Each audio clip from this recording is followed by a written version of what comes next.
Selamat malam. Assalamualaikum warahmatullahi wabarakatuh. Mohon maaf ya Bu, pola niku lara watu. Amit sewu Gus. Nek perjalanan jasmani seumpama sampun ditinggal nyawa utawa perjalanan teng griya, teng kuburan atau pesarean, untuk berjalan kan biasanya kepala dulu, yang di belakang kan kaki, untuk mencapai jasmani yang makan intisari bumi di kuburan atau di pesarean. Lah kalau perjalanan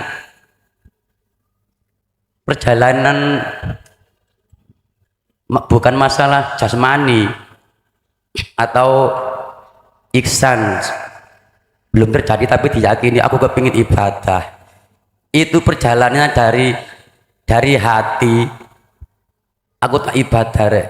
Itu dari kaki atau dari sirah, oh tak pikir-pikir jisik tapi oh aku kepingin ibadah ini becok tak kayak gitu tak long nias. Itu yang betul. Bagaimana Gus? Kan kadang orang laki-laki tuh gini, iku lho ono sumbangan, tapi nek sing more iku cuwanti gampang ngeten. Lah kepingin ibadah kan kalau di kidalang atau sesepuh kita podo jinitah bedo, kita itu perintah jinitah itu batin, kan semua orang itu disuruh ibadah tapi batinnya kan beda-beda. Ada yang oh aku ngaji nang belajar nang tauhid Gus Muklason, aku tak gampangan naik, tak pikir-pikir dilit tak kayak gini nak bejo tak kayak yang betul itu. Bagaimana Gus kalau perjalanan jasmani kan dari rumah itu kepalanya dulu, kalau perjalanan rohani gimana Gus? Dipikir dulu atau langsung dilakoni, atau gak kakan dan atau gak kakan saringan Gus, gak filteran. Mohon maaf ya Bu, matur sembah nuwun. Assalamualaikum warahmatullahi wabarakatuh. Waalaikumsalam. Wa ma umiru illa liya'budullaha mukhlisina lahuddin. Iki sing didhisik nondase sikile apa wetenge apa gegere, gampange ngoten. Kalau bahasa wa inna ilahi raji'un wis iki wis umum, ndase dhisik sing mlaku ndase dhisik ning ngarep. Tapi kok kadang-kadang ana klirune, kadang-kadang lho ya ngerti-ngertine basa wis tutuk sarean lho sikil ana ngarep dhisik. Ya wis ora apa-apa. Kalau perjalanan ruh bagaimana?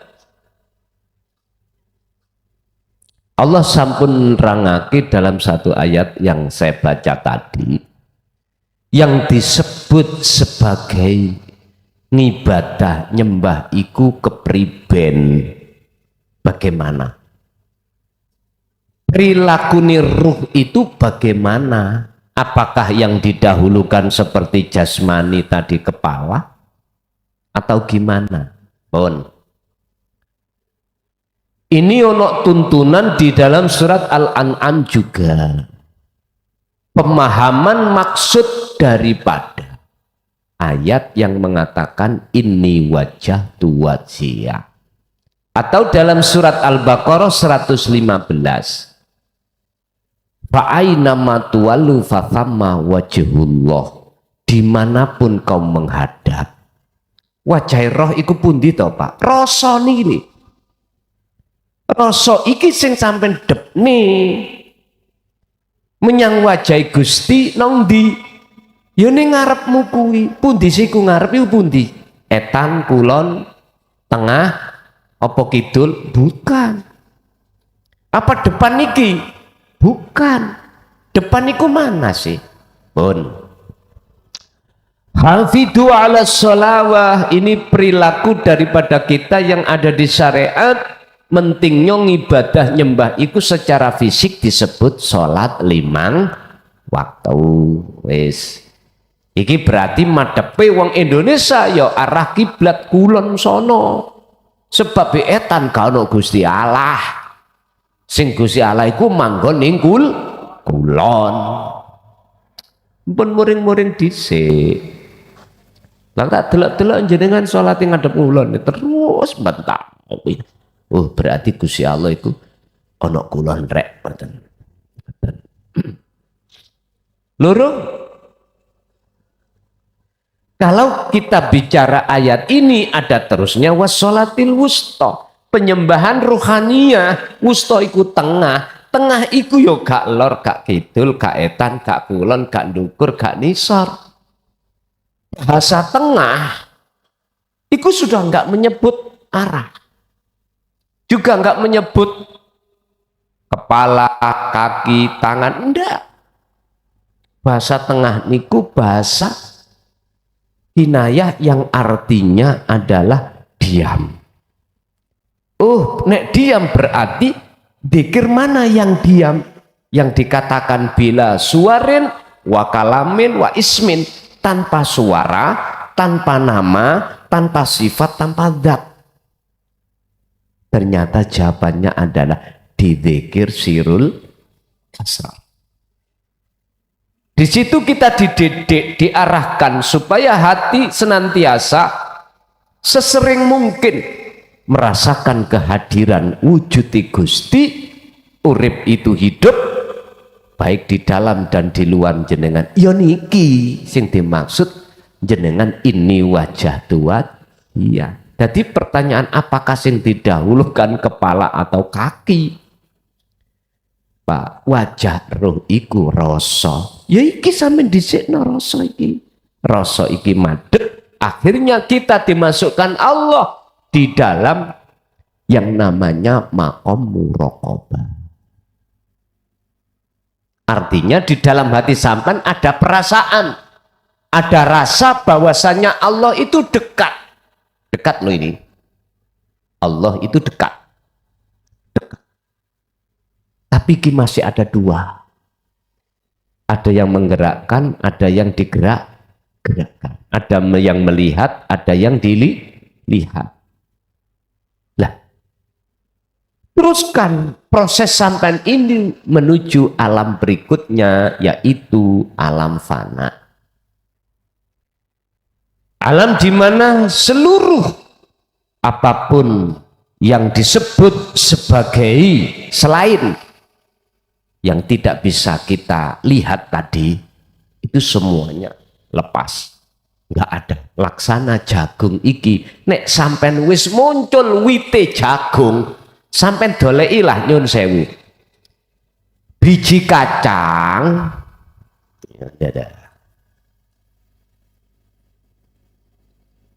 biji kacang yang ada di sini, sampen ungkrah-ungkrah lah mboten enten. Mana? Mboten enten, krana wujude biji njak jerone biji kacang urip iku sejatine wujude iki lho dhahir. Saged dipaham nggih? Mboten ketemu niki, artine jikalau jenengan iki pingin untuk tahu nyata wujude Allah, yo ilahno dhewekmu. Idfin mendemo sira wujudaka, patenono sira wujudaka ing kewujudan sira fi ardil humul ing dalam bumi kesunyian. Pendemen rasa keakuanmu yang tadinya merasa wujud sebab diwujudkan Allah, ilang ono dengan cara khalwata, berarti mendem ambani. Nek cara Nabi Musa harus nang gunung Turisina, nek cara Nabi Muhammad harus ke Gua Hiro, nek Nabi Yusuf Nabi Yusuf nang njero sumur nih kalau dicengklung sumur nih kalau. Nek Nabi Yunus hilek, nek jenengan diuntal ron, nek jenengan iki mlebu kamar Pak. Wis mlebu kamar, ojo metu-metu dengan waktu yang tidak bisa kami tentukan. Artinya khalwata wakmu. Yes. Itulah cara untuk meniadakan wujud iro. Inilah Bapak Ibu, hukumi wajib dilakoni bagi kita sebagai si salik jikalau ingin menyatakan wujudnya Allah itu bagaimana. Udah di situ jangan khawatir jenengan, gak usah takut, Allah sendiri yang menuntun membimbing ruhaniah jenengan itu. Nah disitulah nanti jenengan akan tahu sing didhisik ning ndi. Jadi sudah tidak ada nama, tidak ada apa-apa, ya sudah. Itu yang benar seperti itu. Jadi perjalanan ruhaniah itu sudah tidak bisa menyebut ndas opo kaki yang didahulukan. Yang jelas di situ fa'aina ma tuwallu, arahkanlah wajah ruhmu terhadap wajah Allah di depanmu. Bahasane namung ngoten. Berarti yang disebut ngibadah, nyembah adalah bertemunya ruh terhadap Allah, wujudnya di dalam alam makrifat. Lah dikatakan bertemu berarti aran ruh, aran nama Allah harus fana sudah. Udah. Jadi sing mandeng, sing bermusyahadah, yang menyaksikan yang wujud itu sendiri. Lanjut. Assalamualaikum warahmatullahi wabarakatuh. Guson dalam saking Sukarjo, di dalam pembukaan apa ingkang sampun dipun sampaikan kala wau bahwa para ahli tasawuf itu tidak berdoa karena nasib itu sudah tercatat di Lauhul Mahfuz. Satu. Tetapi ada pendapat lain yang mengatakan ahli tasawuf itu lebih baik itu berdoa jikalau posisi kedudukan salik itu di dalam melakukan doa itu ada di alam yang kedua, artinya itu bukan di alam muhadharah gitu. Di sini saya bukan mengkritisi, tetapi saya anggap ini kontraproduktif dengan di surat Ar-Ra'd ayat 39 inggih menika yamhullah ma yasa'u wa yusbit wa indahu umul kitab. Jadi doa itu bisa merubah catatan yang ada di Lauhul Mahfuz. Apakah itu betul seperti itu? Bahwa berdoa itu bisa merubah di Lauhul Mahfuz. Kalau misalkan itu bisa merubah di Lauhul Mahfuz, tapi kenapa pendapat ahli tasawuf yang pertama tadi itu lebih baik tidak berdoa karena sudah tercatat? Artinya ini kalau kita tarik itu kontraproduktif di antara ayat tersebut dengan pendapat dari ahli tasawuf tersebut. Mohon penjelasan yang sedetailnya. Terus yang kedua, Guson mumpung saya di sini, karena nanti Guson insya Allah tanggal 18 September hari Kamis malam Jumat ya, Kamis malam Jumat tanggal 18 September ini akan mengisi di tempat saya, yaitu di Grogol Indah Jalan Seta AG 17 Jawa Tengah. Ini sekalian iklan Guson, mudah-mudahan sederek-sederek yang berada di sekitar saya yaitu Wonogiri, Karanganyar, juga Sragen dan sekitarnya bisa murid-murid Guson bisa rawuh di situ. Mekaten mawon ingkang saged dalem maturaken nyuwun jawabipun ingkang lebih paham malih. Assalamualaikum warahmatullahi wabarakatuh. Waalaikumsalam warahmatullahi wabarakatuh. Memang terkait masalah antara memohon alias berdoa dan diam itu sampai detik niki di kalangan ulama ahli tasawuf itu khilaf. Tapi khilafnya itu betul kontraproduktif. Sehingga kami mensarah terkait hal ini, bahasa saya adalah wadzalika yatawaqqafu alal khali.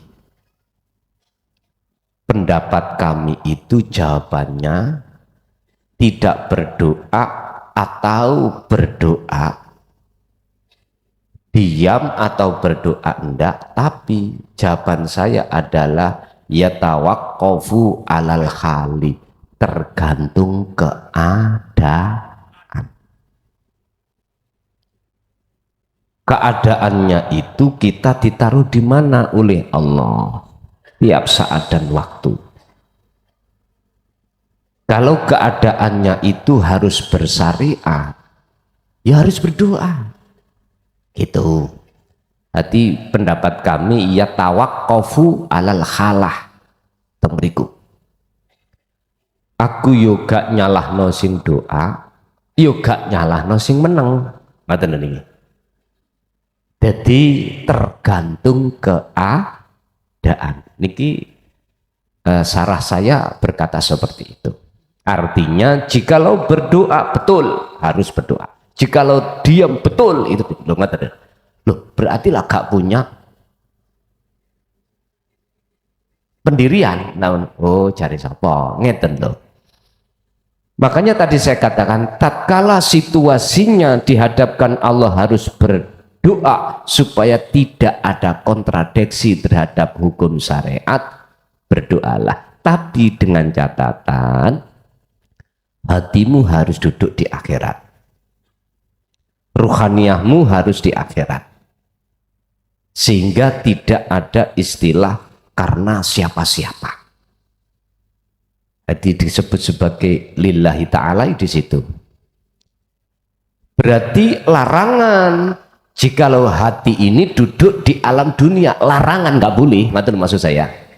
B1. Yang kedua, jangan berdoa, diem aja. Diem aja.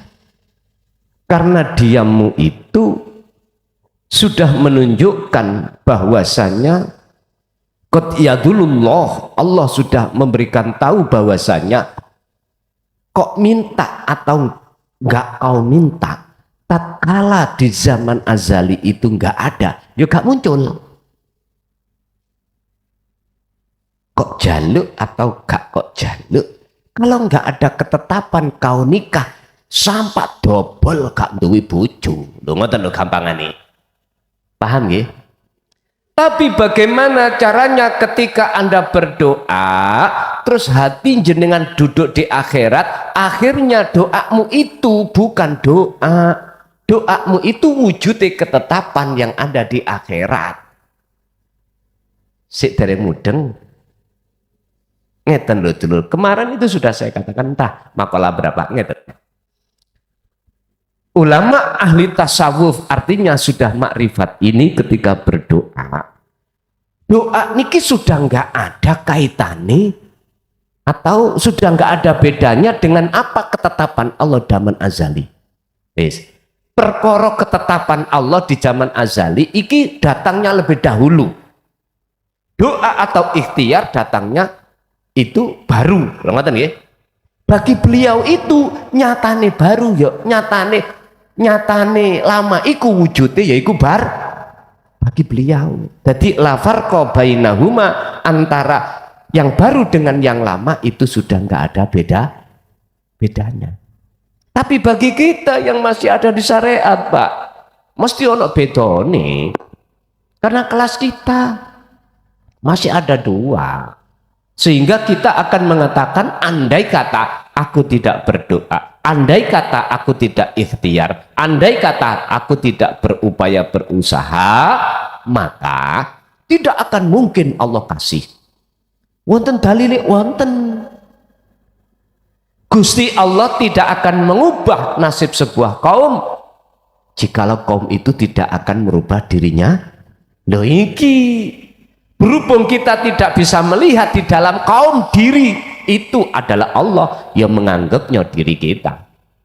Sama dengan gini loh Pak, berhubung kita belum tahu wujud nyatane Allah dalam diri, akhirnya kita akan mengatakan diri kita makhluk iku sing wujud. Ketika kita sudah kejebak dalam artian kita yang wujud, walaupun diwujudkan yang wujud, maka perkara angan-angan kita yang wujud inilah akan menutupi diri kita atas siapa sebetulnya yang wujud itu. Jadi nggak iso. Terus pertanyaan jadi, apakah betul doa itu akan merubah dari sebuah ketetapan yang sudah Allah tetapkan sesuai dengan surah Ar-Ra'd ayat 39. Yamhullahu ma yasha wa yuthbit wa indahu ummul kitab. Allah menghapus dan menetapkan apa yang dia kehendaki. Berarti ini ada di yaumil azal gitu, atau di asril adam, zaman azali. Di sisi nyalah terdapat ummul kitab, artinya yaitu zaman azal. Melihat dari arah ayat ini maksudnya seakan-akan doa ikhtiar itu bisa merubah sebuah satu sisi memang ya, satu sisi. Tapi satu sisi, apakah mungkin anak itu sebagai penyebab wujudnya bapak? Apakah wujudnya bapak itu bisa diubah oleh anak? Sedangkan datangnya lebih dahulu bapak daripada anak. Apa mungkin anak bisa kita jadikan sebagai sabab menjadikan perubahan bapak, sedangkan anak ini datangnya carry atau akhir? Iki nek jawab coro akal gak mungkin. Apalagi jawab sampai dugi al-haqiqatu aslinya. Berhubung kita kebanyakan masih ada di kelas am, akhirnya otomatis kita siapapun kita akan mengakui kalau wujud kita semua ini. Ini wujudnya kursi, nama kursi, meja, diri saya, wujud saya. Itu siapapun pasti. Gak mungkin hatiku bisa mengatakan iki wujudi Allah. Iki ya Allah. Iki ya Allah. Gak mungkin, Pak. Karena kita masih bergantung pada wujud kita. Justru itulah yang akan menutupi hati kita dari wujud yang sebenarnya wujud. Akhirnya memberikan kesimpulan, yang kosong iku berisi, yang berisi iku kosong. Akhirnya sampai dikon golek gali kangkung sampai medep ya gak nemu, mboten ketemu pun. Ya karena itu.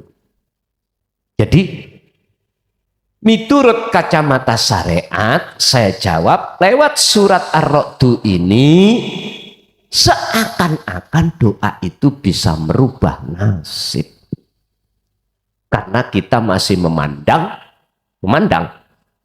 Allah itu dari isyarah atau sebab.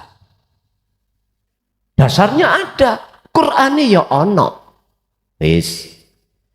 Jikalau ayat itu kita terjemahkan, Pak, dari sisi indallah ing munggo Allah hakikat, betul. Apa mungkin perkara yang tidak ada itu dijadikan sebagai patokan sebab datangnya perkara yang ada? Mboten mungkin.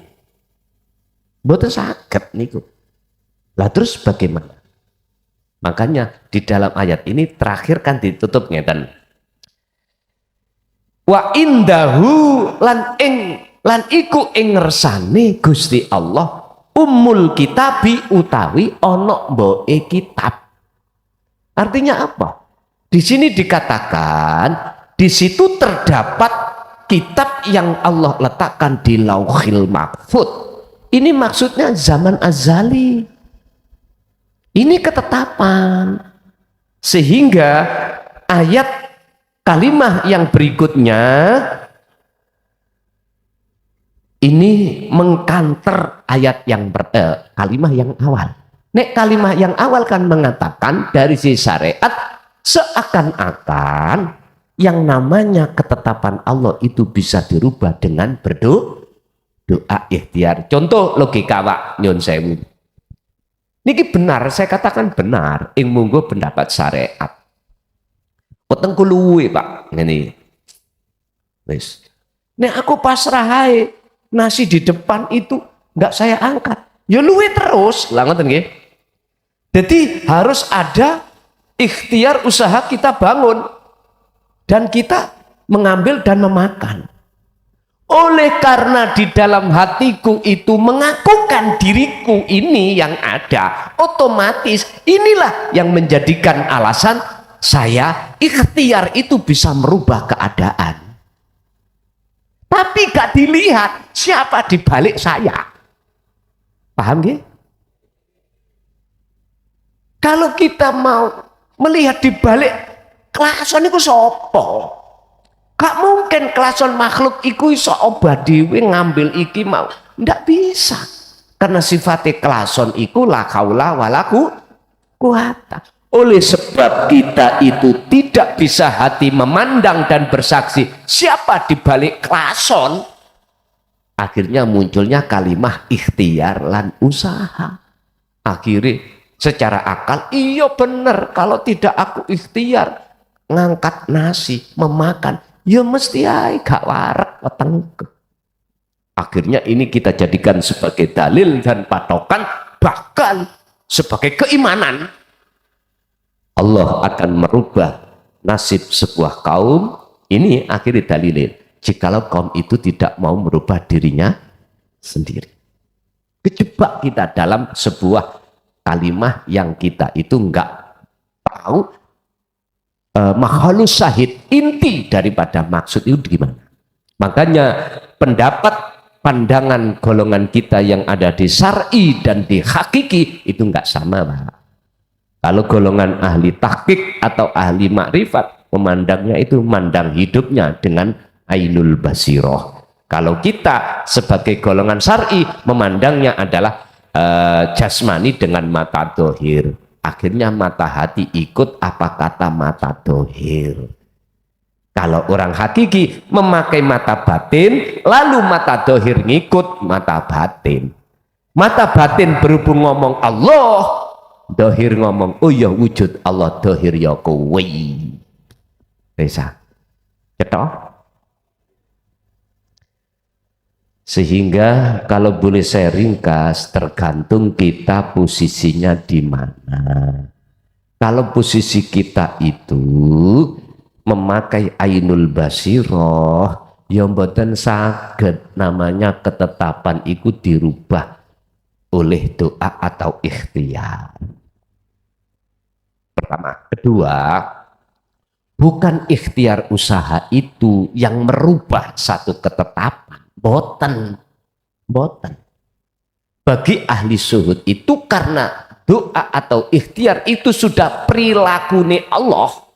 Wong melihatnya Allah, mosok mungkin Allah disebut oh Allah ikhtiar, oh Allah usaha, oh Allah doa, oh Allah sholat. Boten. Iklah namanya sifat jaiznya Allah. Berarti wujud ikhtiar, wujud dohir sebetulnya itu wujudnya ketetapan. Melahirkan lahiri ketetapan iku yang berupa ikhtiar utawi usaha. Untuk gampangan yang aneh ini. Golek Gusti Allah aja bulet-bulet. Simple mawon, tapi iki gak oleh. Gak oleh diterangno, tapi oleh bagi jaya baru. Ngeten. Dari kalimah laisa kamislihi syai'un. Wujudnya Allah itu tidak bisa diserupakan dengan sesuatu apapun. Oke, menisan tak tulis.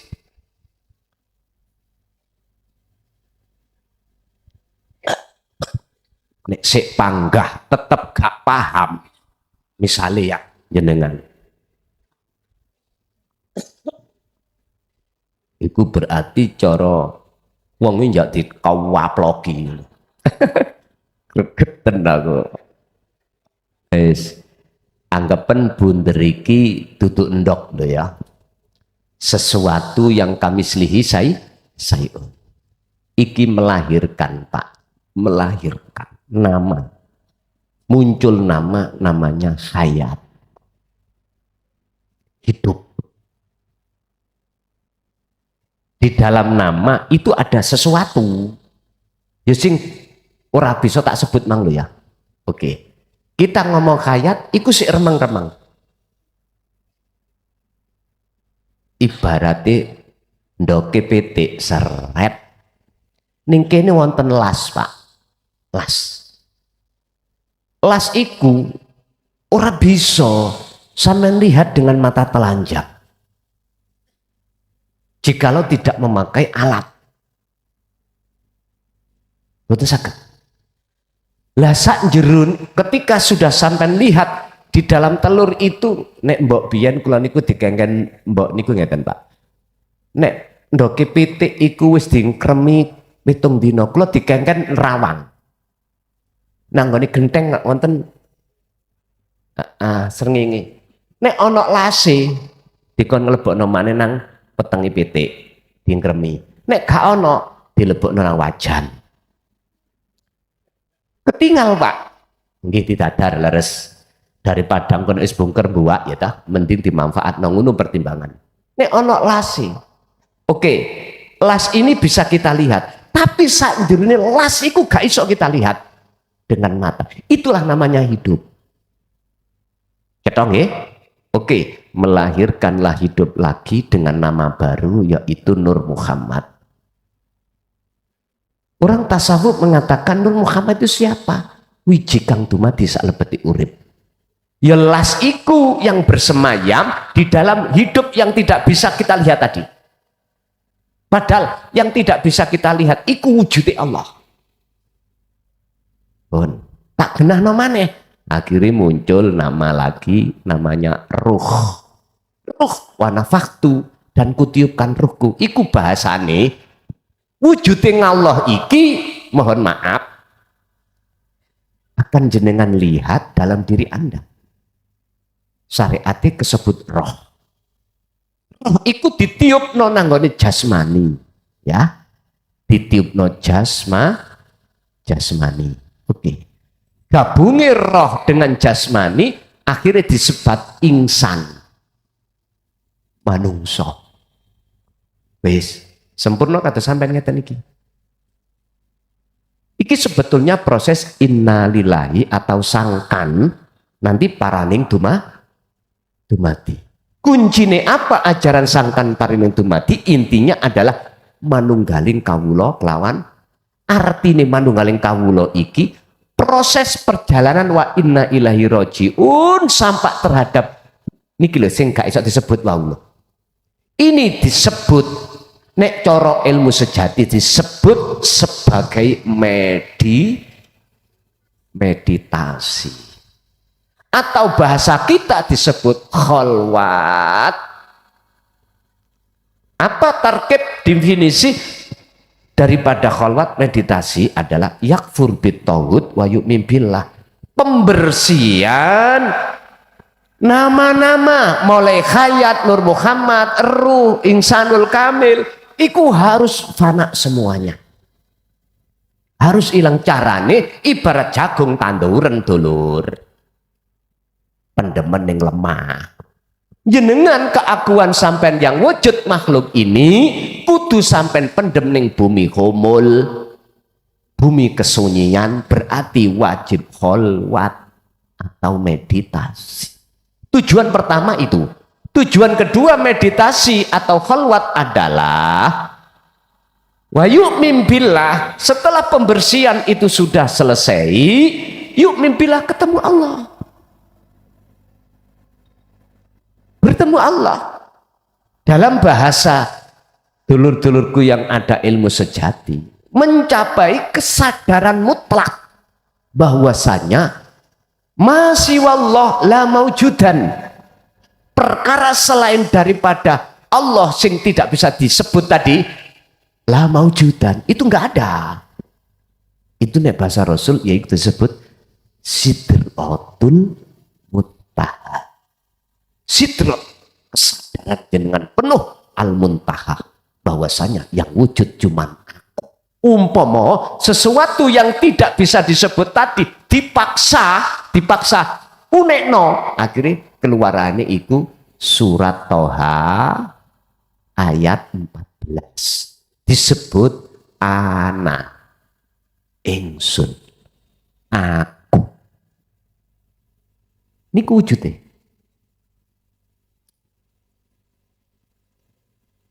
Dulu Pak, kula diancam nek wani kelas kuwi ngebabno masalah iku. Nang sijine wong baik secara khusus luweh-luweh nang wong akeh secara umum umurmu dilongi. Bahasa atiku kepapaan. Aku kadang pingin matek gak matek. Ngono kuno. Ya Allah Pak, sampean kok ru perjalanan kula. Wis tah. Ngeri. Kula niki biyen kepengin matek. Tapi ora matek. Tapi tetep ngetut nanti apa? Jadi ketetapannya Allah. Jadi cara logika gampang. Numpak pesawat lah gelekan. Lawange apa dibuka langsung am. Ono sing ngomong ngoten.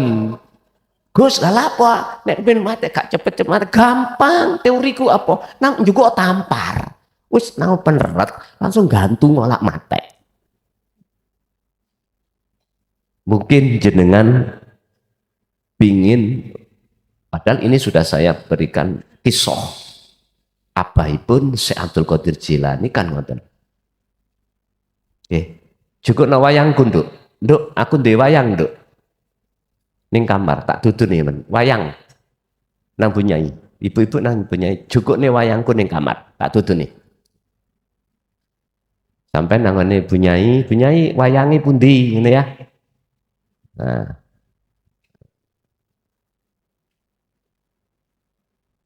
Mungkin wayang iki jarang dimainno, tapi iki sebagai kunci. Sebagai kunci. Kula duwe gambar. Iki wayang iki sifat karakter asline. Sifat karakteri menungso. Kula bukan ahli dalang, bukan Pak. Kula bukan ahli ngerti pewayangan boten. Cuman di situ kula ngertos dikit-dikite diweni ngertos Gusti Allah dapuke wayang iki. Sik menengoji awakmu iku cantrik ngerti. Niki gambare wayang napa? Abi, kuwi ngerti artine abi yoso. Abi ku bapak. Yoso. Wis paham sampean. Golek ana dhewe ya, ngoten dah. Kok cik penake ngene. Iki munu duweni anak. Pira Ji? Duwe anak jenenge Pandu. Sijine Mayangkara, apa situke? Wis. Ya Kurawa. Iki munu duwe anak jenenge Pandu, Pandu duwe anak yaiku apa Mang? Pandhawa 5. Wis nek ngomong Pandhawa 5 kan babagan sing apik-apik tok ya. Wis. Tapi iki jarang diperanno. Jarang diperanno. Padahal iki pemain kunci. Apa pertanyaannya Mang? Oh perjalanan roh ya. Ngeten Pak maksud kula. Ada yang manusia ini tidak tahu. Bahkan sering dilupakan. Sebab apa dia itu melupakan bahkan tidak pernah ini disengkut sama sekali. Siapa ini? Wis, urip sak njeron diri jenengan. Iku toh sing ngopeni jenengan dalam hal segala apapun. Ya toh? Mengapa kita manusia sering melupakan itu? Gara-gara wong wedok ayu, gara-gara mobil anyar, gara-gara jabatan, gara-gara kedudukan, gara-gara dunia, pabrik-pabrik dan lain sebagainya omset. Mengapa? Inilah Bapak Ibu yang menjadikan alasan mengapa ini harus mengeluarkan namanya anak pandu itu, supaya nanti akan membawa risau. Wis, iki gampangane Kanjeng Nabi Muhammad. Ya, gampangane ngoten.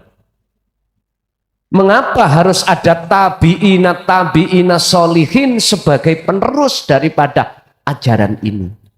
Alasannya karena posisi keadaan ruhaniah atine wong jagate ati padha peteng kabeh. Akhirnya ditekakno huwaladzi arsala huwaladzi Allahu waliyul ladina amanu yukhrijuhum minadz-dzulumati ilan nur. Kedatangan ajaran ini berhubung zamannya sudah beda, ya tak? Akhirnya diteruskan oleh tabi'in, pewayangan ya anak-anak pandu dan seterusnya. Maka hati manusia itu dikeluarkan dari kegelapan menuju terang. Sing asali hati kita itu gampang khawatir, gampang susah, gampang gelisah, takut dengan hal apapun yang akan terjadi.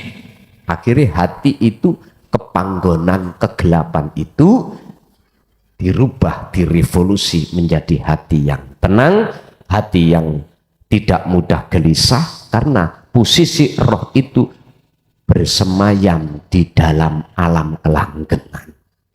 Itu alam akhirat yang kusebut, sehingga beliau itu tidak mudah, dia itu hatinya kesusahan walaupun posisi dohiri dalam keadaan tidak ada yang dimakan. Yang kedua, karena dia sudah tahu semua itu yang ngurus ya Gusti, karena kita itu lupa dengan siapa yang ngurus kita itulah Pak. Akhirnya Allah mengatakan walladzina kafaru awliya'uhumut taghut yukhrijunahum minan nuri ilal zulumat. Hati kita dalam keadaan gelap. Nek wis gelap, tondo-tondone hati kita gini ku gelisah, khawatir. Jenengan budal nyambut gawe, bojo sampean basa dadi kembangi desa ning omah iku khawatir gak WA ana kira-kira kok. Wingi aku iku nonton HP ini biasa gak di password kok ya di password, curiga. Biasa iku HP di telemejo. Lah saiki lho nang WC kok digowo ae. Wong lanang curiga enggak? Pasti karena sikap itu. Akhirnya khawatir. Begitulah kira-kira kita itu akan menghadapi seperti itu. Bapak Ibu hadirin, jadi perjalanan yang disebut sebagai perjalanan ruhaniah ini, yang dimaksud wajah itu adalah rasa dalam diri itu harus ketemu hidup. Betul Pak. Wis ketemu, barulah nang akhirnya itu yang ku sebut sebagai wa inna ilahi roji'un. Jadi bagi mereka yang sudah ada di makrifat akhirat, hayat Nur Muhammad, ruh insanul kamil, ini sudah enggak ada. Artinya wis enggak ada bedanya. Sehingga ditanya oleh golongan syariat, ruh itu makhluk apa khalik? Beliau jawab, ruh iku ya Allah, Allah iku ya ruh. Bingung toh kita wong syariat. Mosok khalik ambek makhluk yang podo, kang dalil laisa kamislihi. Berhubung kita itu belum bisa memfanakan keakuan diri, akhirnya apa? Ini tadi jatuhnya wis kontradiksi terus. Bapak Ibu hadirin, jadi gak usah tak jelasno, cukup sederhana bagi jenengan untuk supaya pada puncaknya udah telateni terus jenengan iku untuk berzikir sirul asr. Mesti jenengan kok dijalankan Allah ning alam fana, baru ke alam makrifat jenengan akan ngomong ngeten, oh iya gak ono bedane jeneng Hayat, Nur Muhammad, nama roh, nama jasad, Insanul Kamil. Ngoten mengke. Makanya jawabannya ning Quran, wahyu yang puncak intinya adalah innani ana Allah. Dalam surah Al-Anbiya 25 itu gini, kamu harus sampaikan Muhammad tentang tauhid puncak atau tauhid murni atau wahyuku inti, yaitu la ilaha illa ana. Supaya apa? Fa'budun, nyembahnya umatmu itu betul-betul tak terima. Iku artine kalau dalam hati sampean bukan sampean yang merasa melakukan, tapi sampean aku Allah, ya iki ngibadah sing mesti diterima. Innama yataqabbalullahu minal muttaqin. Sesungguhnya ibadah yang hanya Allah terima adalah ibadah yang bersumber dari hati seseorang yang bertakwa. Hati seseorang yang dikatakan bertakwa adalah hati seseorang yang sudah bebas dari selain Allah. Lanjut. Wong lanang wis ping 3 dereng. Sik kali. Monggo. Assalamualaikum warahmatullahi wabarakatuh. Perkenalkan, saya dari Prambon Terkayang, Sokoto Bagus. Mengingat keterangan dari surat Al-Baqarah 238, A'udzu billahi minasyaitonir rajim. Hafidzu 'ala sholawah wa sholatil wusta wa qumu lillahi qanitin ay khosyi'. Mengingat keterangan itu, Gus, ruhaniah kita selalu dibelokkan dengan nafsu. Wa ma ubari'u nafsa inna nafsi la'amaratu bisu. Nafsu selalu mengajak lalai dengan Allah, selalu dihadapkan dengan syahwat dunia, keindahan dunia, agar ruhaniah kita benar-benar bisa melalaikan Allah. Yang saya tanyakan, bagaimana ketika kita beribadah murni yaitu sholat, ruhaniah kita bisa menghadap atau bisa khusyuk. Mohon penjelasan. Wassalamualaikum warahmatullahi wabarakatuh. Waalaikumsalam warahmatullahi wabarakatuh. Persoalannya, bagaimana sholat itu bisa bertemu Allah? Jenengan harus memfungsikan maksud wassolatil wusta. Niki sholat sing langgeng.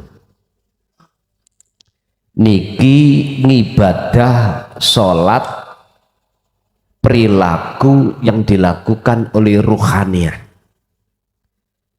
Kalau wassolawah, iki perilaku yang dilakukan oleh jasmani, Pak.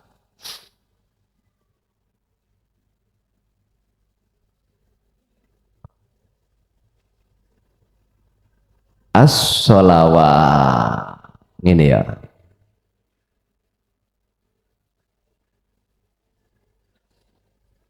Hafidu ala sholawah. As-sholawah niki statusnya adalah jamak. Jamak dari lafadz as-sholah.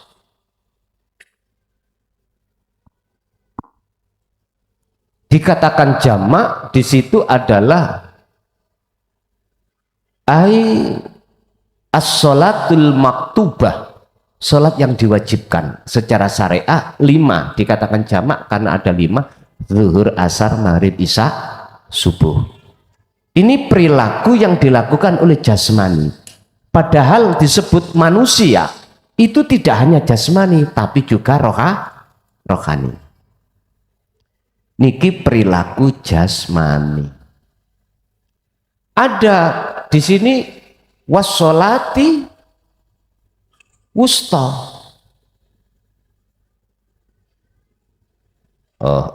Ya apa nek busek carane? Alah. Wis. Maknane wusta adalah tengah. As-sholah iki apa gak sama dengan isime, padahal isime jamak. Wawune wawu atap. Mengapa di sini adalah tidak memakai isime itu adalah isim jamak? Ngapunten ingkang kathah. Mestinya kalau ada wawu ataf, wawu penyambung itu harus sama. Tapi mengapa ini kok adalah makna tunggal? Kok makna tunggal? Artinya apa, Pak? Inilah yang dimaksud saudara saya yang disebut sebagai sholat daim, sholat sing langgeng 24 jam penuh, yang di situ harus ketunggalan. Artinya apa? Wassolatil wusta, tengah itu tidak ada kiri kanan atas bawah dan macam-macam, harus tunggal ati sampean iki. Maksudnya sampean harus mengesahkan Allah. Bahasa proses ruh sampean kali kula wassolatil wusta iki adalah perilakune ruh atau hati.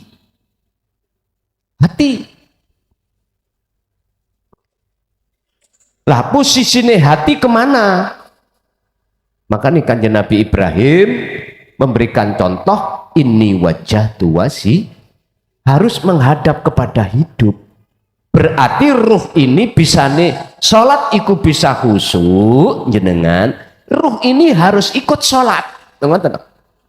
Harus menghadap kepada siapa? Hidup yang ada pada dirinya. Dengan bentuk apa? Tidak ada pengakuan diri makhluk yang sholat, tapi di dalam hati itu akan muncul pengakuan diri Allah itu sendiri. Ini yang disebut sebagai menghadap dengan benar. Kan sudah melewati alam fana, ya tak? Akhirnya menduduki alam makrifat. Berarti sudah tidak berlaku kecuali hanya aku Allah. Barulah setelah ayat itu ada wakof di sini. Akhirnya ada perintah wakumu lillahi qanitin. Artine qanitin khosi'ain. Niki khusyuk, niku disebut khusyuk. Wakumu itu adalah kata perintah. Diperintah nang sapa? Lah, oleh karena isime jamak, domire kudu jamak. Nek niki bener. Niki lho, Pak. Nyuwun sewu. As-sholawah kan jamak, ya toh? Sing diperintahno iku iki. Wakumu siapa? Golongan menungso niki. Kudu apa? Kudu qanitin, kudu khusyuk. Berarti isone wong-wong sholat ning masjid, nang musola, ning rumah sendiri kudu qanitin. Isoke qanitin harus sholati tunggal.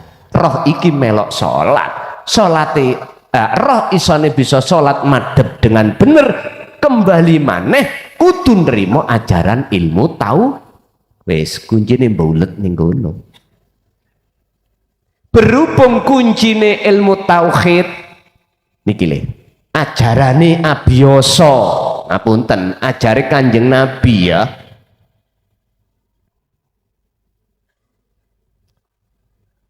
Niki ditolak ya oleh golongan as-sholawah.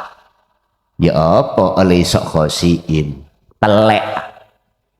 masih jubahmu ngelembreh tutuk sikil, masih sarungmu gak bedah belas, masih jenengan iki wudu ping swidak jaran, masih tah jenengan pakai nganggo wangi-wangi, nggawa jubah dhewe metu-metno niku sampak sundul pian, tetep ora iso. Krono dasar awal, dasar pondasi kita tolak tauhid iki.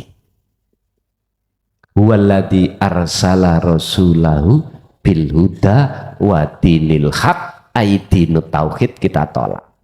Ya sudah, kuncinya ada di situ.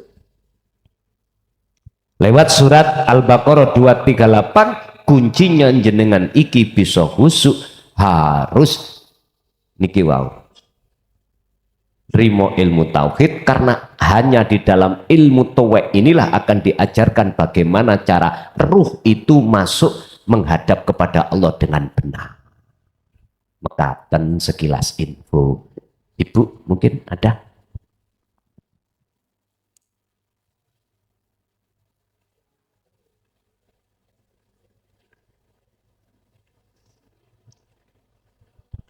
Wonten, monggo. Mereka sampai nanggane mik. Ya mboten. Ngalem Ayo dikongenang mik gak. Niki cek dirungokne kanca-kanca liya ngoten ta. Assalamualaikum warahmatullahi wabarakatuh. Badhe tanglet Gus, artinipun alif lam mim alaihim. Sampun ngoten mawon. Tarkibe Alif lam mim alaihim. alif lam mim Alaihim. alaihim. Niki berarti buka kitab sing durung oleh dibuka iki. Mungkin sekedik mawon dibuka surat Ali Imran ayat 7. Wa ma ya'lamu ta'wilahu illallah. Jadi di dalam Al-Qur'an niku Pak, ada dua versi tafsir. Ada tafsir muhakamah, iki tafsir di mana secara syariah jelas boleh dikatakan. Dan yang kedua ada tafsir mutasabiha dalam setiap ayat. Contohnya alif lam mim. Di tafsir manapun iku sarahnya cuman gini, al muradu bihi illallah. Maksud daripada itu ayat itu ya, yang tahu cuman Allah. Dalam surah Ali Imran tadi ayat 7 juga begitu. Wa ma ya'lamu ta'wilahu. Lan ora ono sing ngerti takwilane ayat itu ilallah, kecuali Allah. Dan barang siapa yang mengikuti hatinya condong terhadap tafsir mutasabihat, maka tersesat. Artinya ngene. Wong iku durung ngerti apa lakune para wong-wong sing ana makrifat kok tiru-tiru. Ya kesesat. Ora iso. Wis logikane ngene, Pak. Ada dua orang. Satu orang itu matanya buta, satu orangnya matanya tidak buta.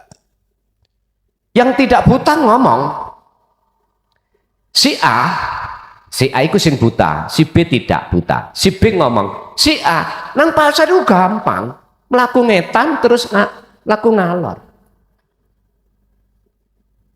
Si B ngomong ngoten, dirungokno si A, melaku ngetan lalu melaku ngalor. Dirungokno. Ketika si B iku berjalan tenan, gampang mboten? Gampang, wong si B iku mboten buta. Si B koyok-koyok Pak. Mang jarene berjalan ke arah timur lalu ke arah barat. Ditiru Pak.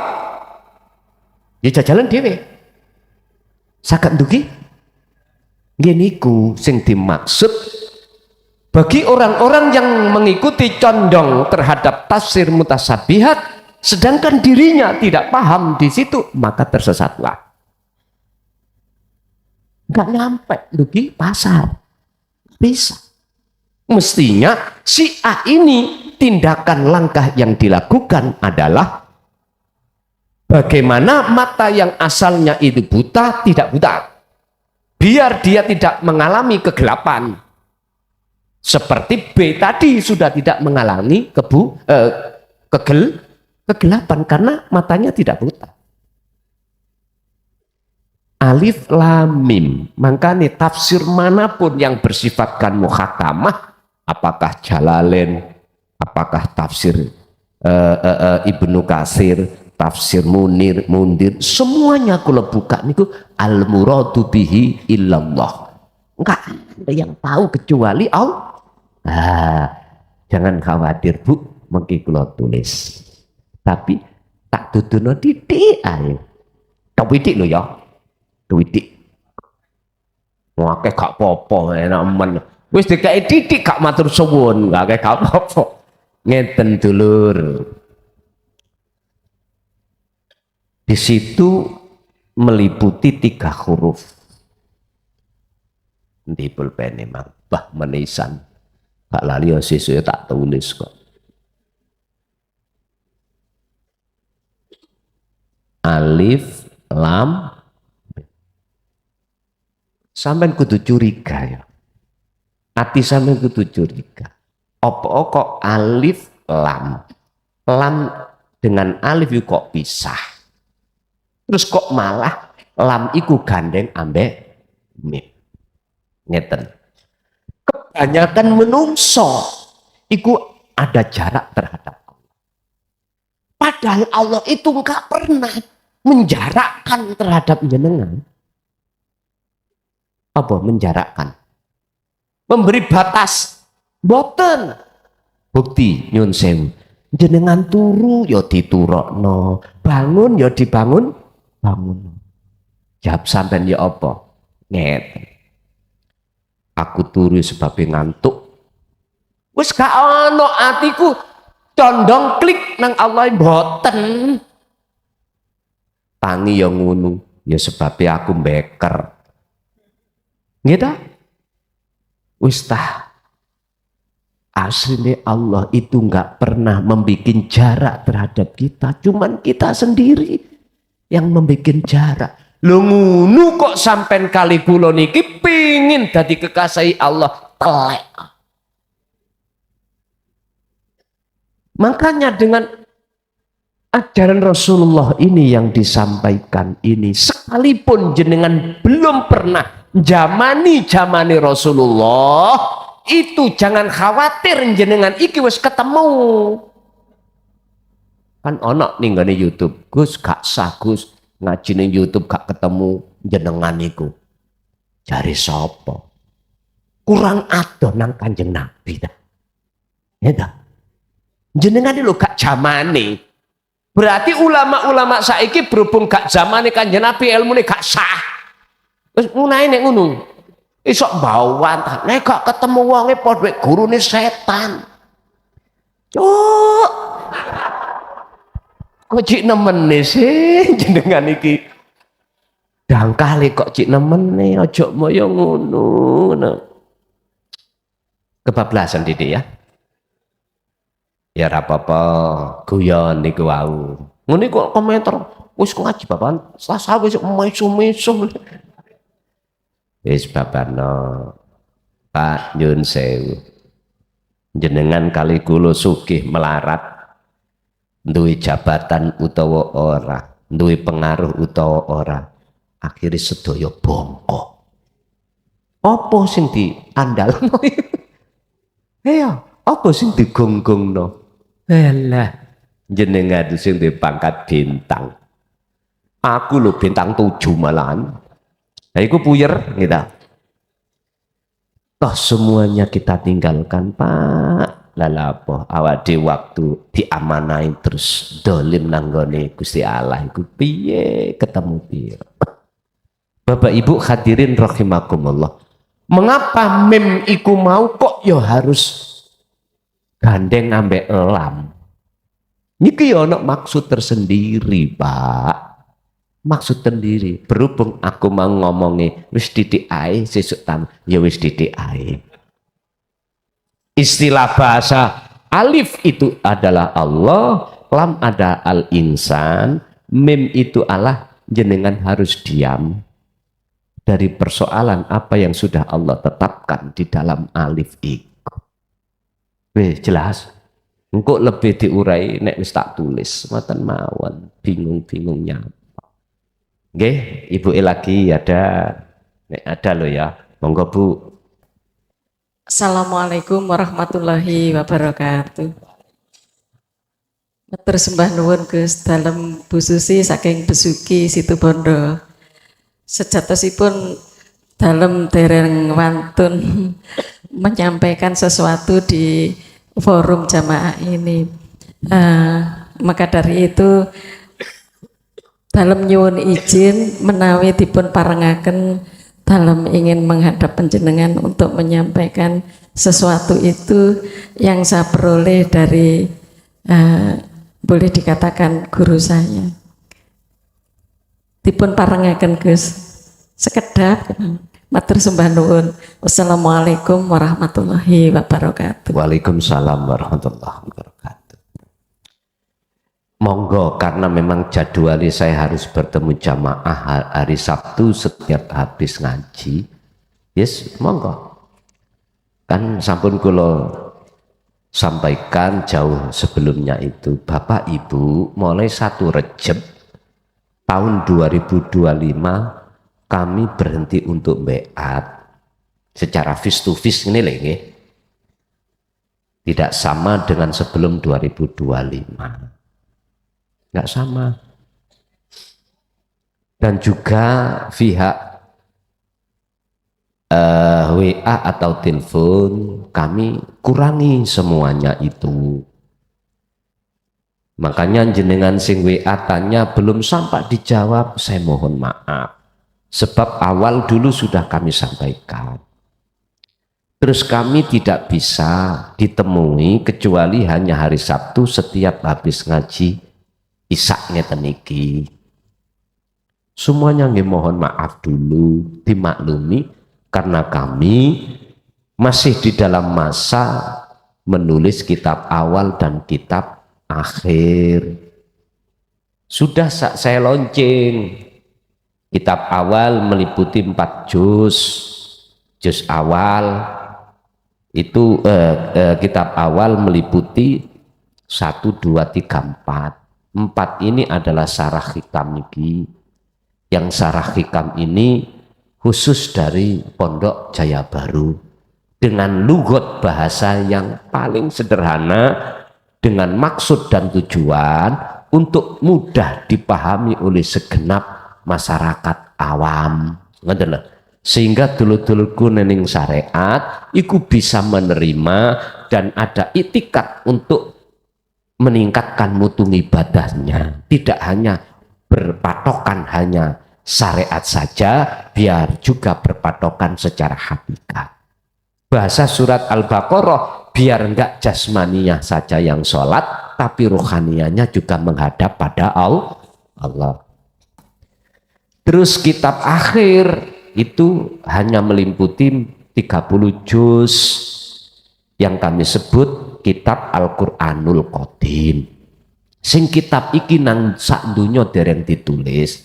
Sing ditulis iku namung Al-Qur'anul Karim.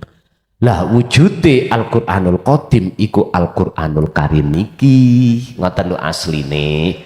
Tapi bagaimana logikanya jenengan iki biar ngerti isi maksud setiap ayat di dalam Al-Qur'anul Karim sampai harus menoleh isi daripada Al-Qur'anul Qadim.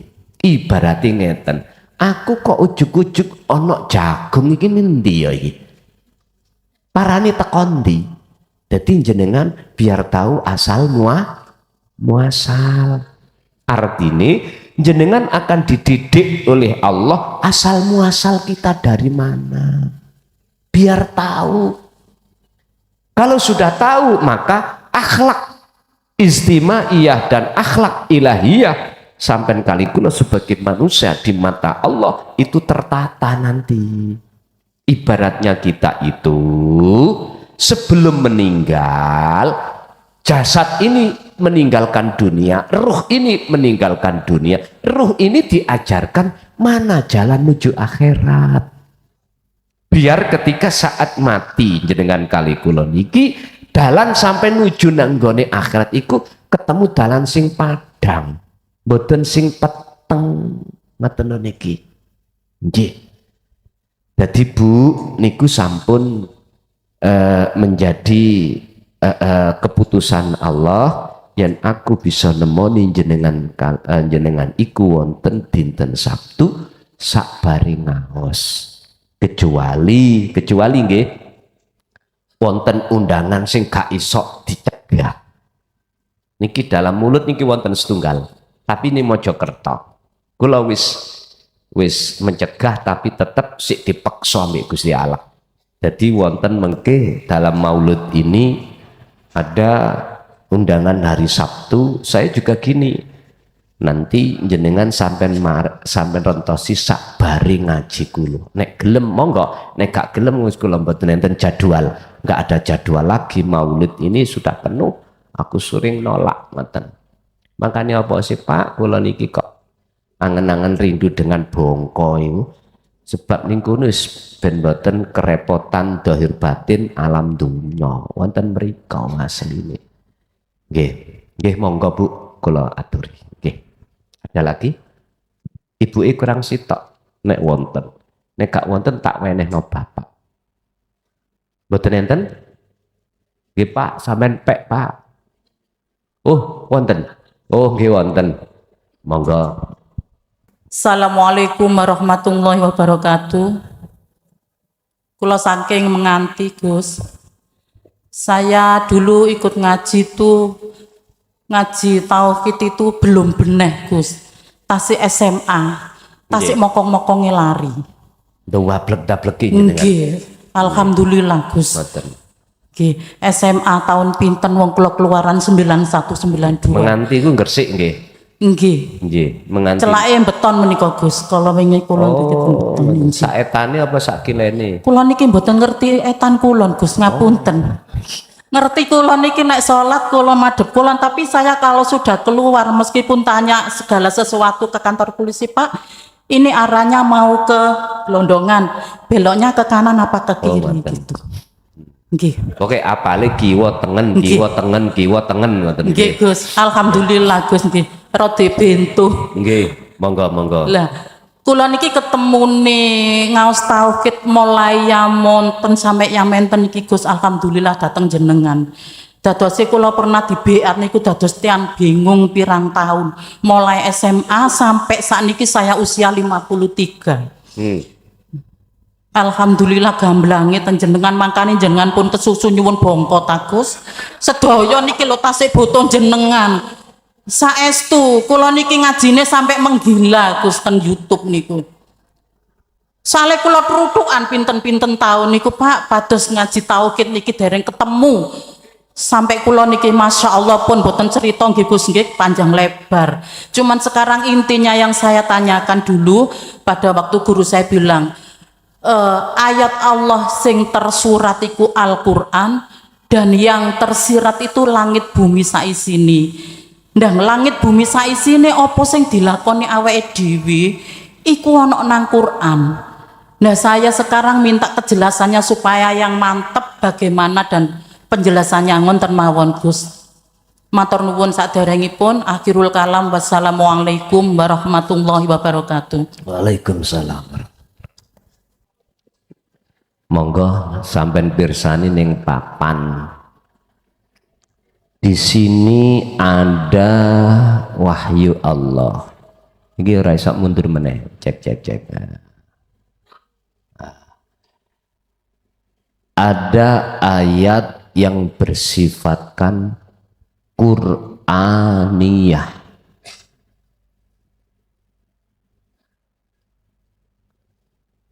Qur'aniyah iki ayat-ayat yang tertulis berarti Al-Qur'anul Karim.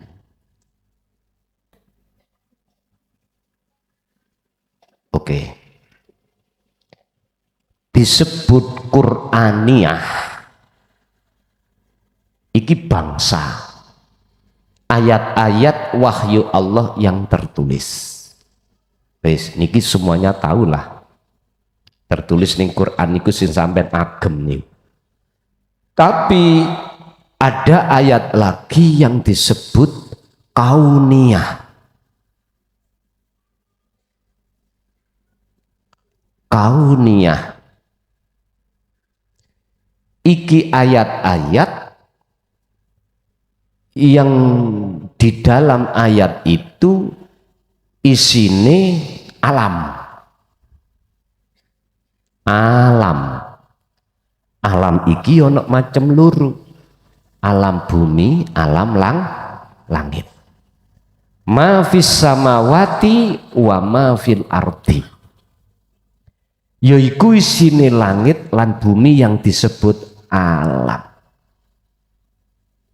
Bapak Ibu, di dalam baik wahyu Allah yang tertulis yaitu disebut Al-Qur'anul Karim atau ayat Allah yang tercipta alam itu nggih berupa kauniyah, di dalamnya itu ada ayat yang tersirat disebut Al-Qur'anul Qadim.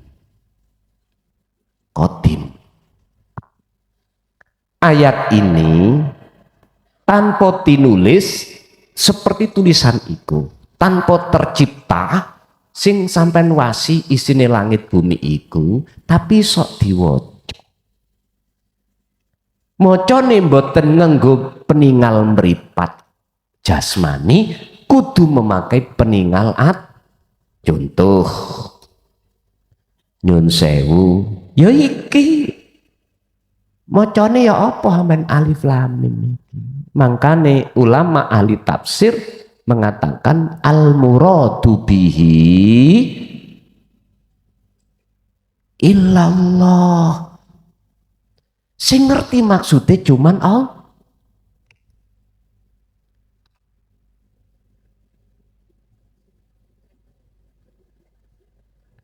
Geniku sing guru jenengan jawab yen sak temene yaiku ayat yang tersirat. Bukain dugi pundi? Ya dugi peninggal ati sampean.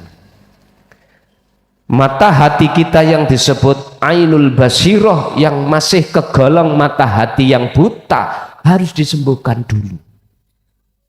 Kemana? Ya carilah dokter spesialis hati.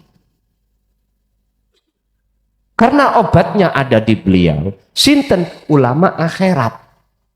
Sinten ulama akhirat itu guru akhirat Allah. Berarti sampai golek dokter spesial yaiku Gusti Allah. Iku guru sing gak tau ninggalno sampean, Pak Bu.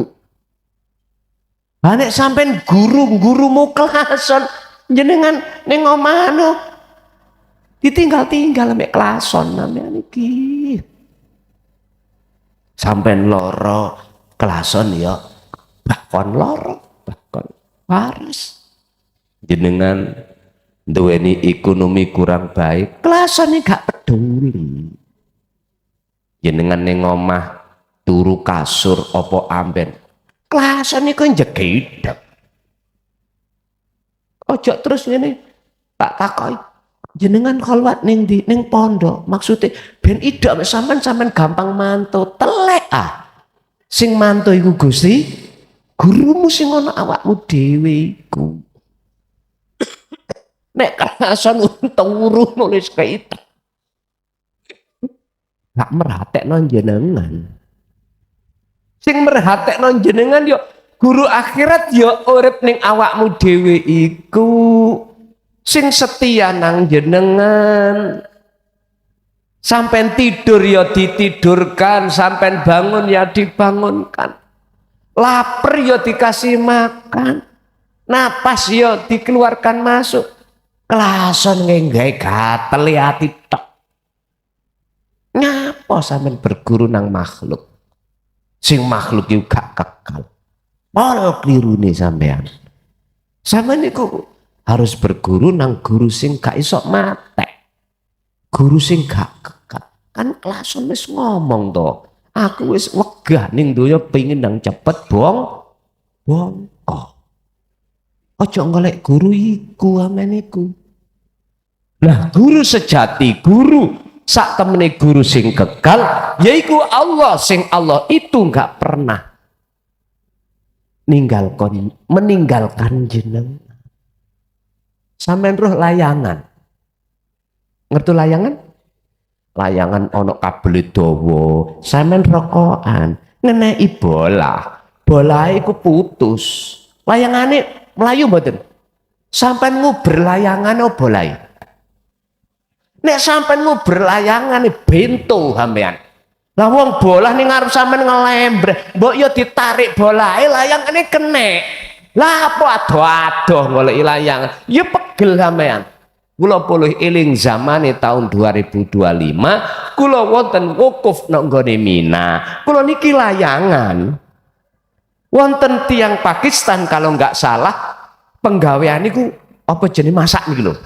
Masak nglayani wong wukuf niki lho. Kula layangan.